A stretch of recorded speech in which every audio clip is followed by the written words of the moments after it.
Assalamualaikum. Eh, Sekarang saya akan menjelaskan tentang teknologi jaringan dalam IoT.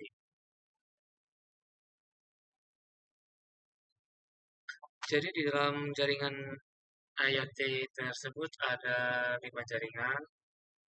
Di antaranya yang pertama ada Wi-Fi. Ini untuk jarak pendek dan konektivitas yang cepat. Kedua ada Bluetooth, perangkat yang berdekatan, jadi jaraknya tidak terlalu jauh. Lalu ada Zigbee untuk jaringan sensor nirkabel, ada LoRaWAN untuk jaringan jarak jauh, kemudian ada seluler untuk konektivitas yang skala global atau besar.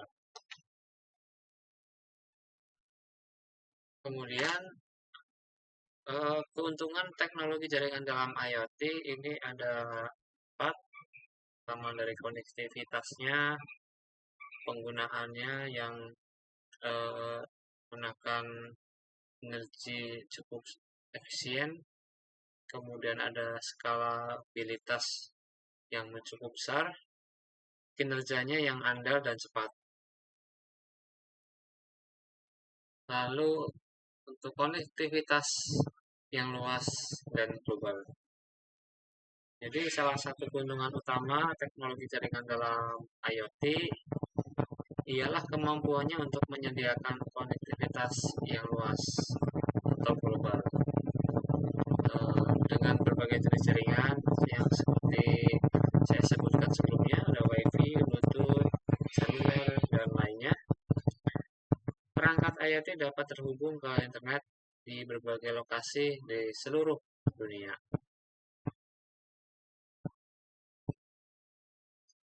Untuk manfaat konektivitas tersebut ada 3 di sini: skala yang luas, koneksi tanpa batas, dan kerjasama antar negara.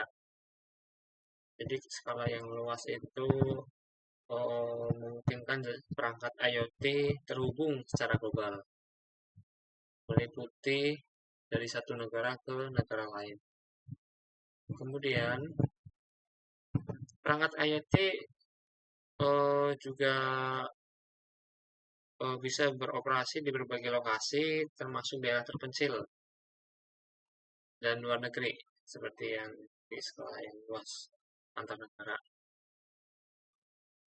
Ada juga untuk kerjasama dan pertukaran data antara satu negara dengan negara lain,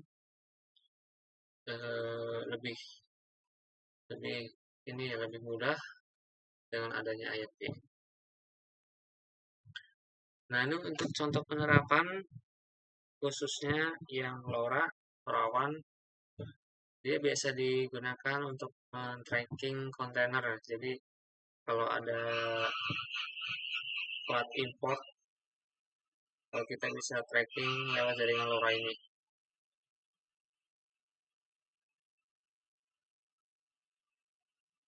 Kemudian untuk benefitnya bisa real time, kemudian supply chain-nya visibility dan efisiensi,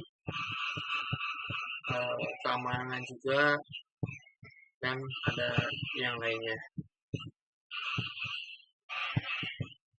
Nah, jadi salah satu manfaat dari teknologi jaringan dalam ekosistem IoT ialah kemampuan untuk mengoptimalkan penggunaan energi pada perangkat-perangkat yang terhubung. Sehingga efisiensi energi menjadi penting karena perangkat IoT yang beroperasi dengan daya baterai terbatas atau bahkan menggunakan energi dari sumber yang terbarukan.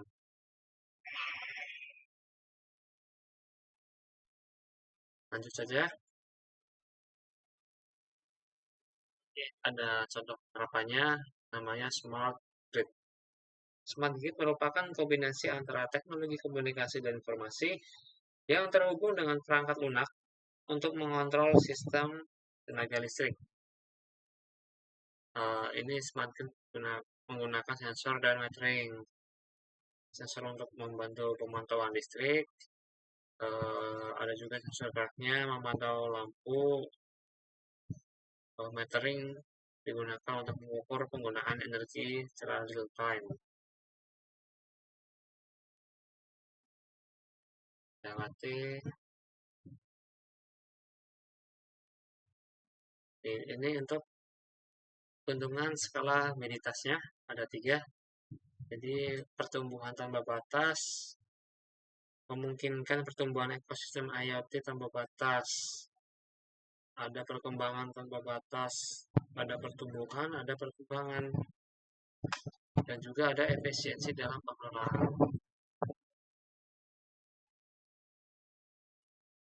Ini contohnya bisa jadi ide dalam smart energy, smart mobility, smart water, smart public service, dan lain-lain.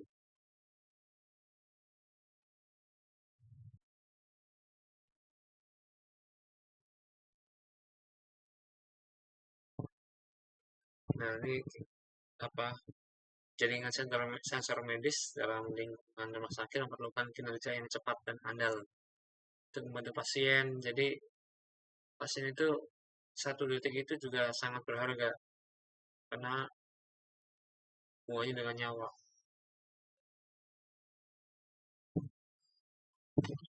Namun beberapa tantangan yang muncul juga perlu kita antisipasi, diantaranya masalah keamanan dan privacy, kemudian ada pengelolaan jaringan yang kompleks, interoperabilitas perangkat, latensi dalam transmisi data. Nah, ini juga bisa dikembangkan lagi, misal dalam hal robotik, smart car, smart city, kita bisa terapkan ke dalam item tersebut. Ini referensinya. Oke, mungkin cukup sekian. Terima kasih. Assalamualaikum.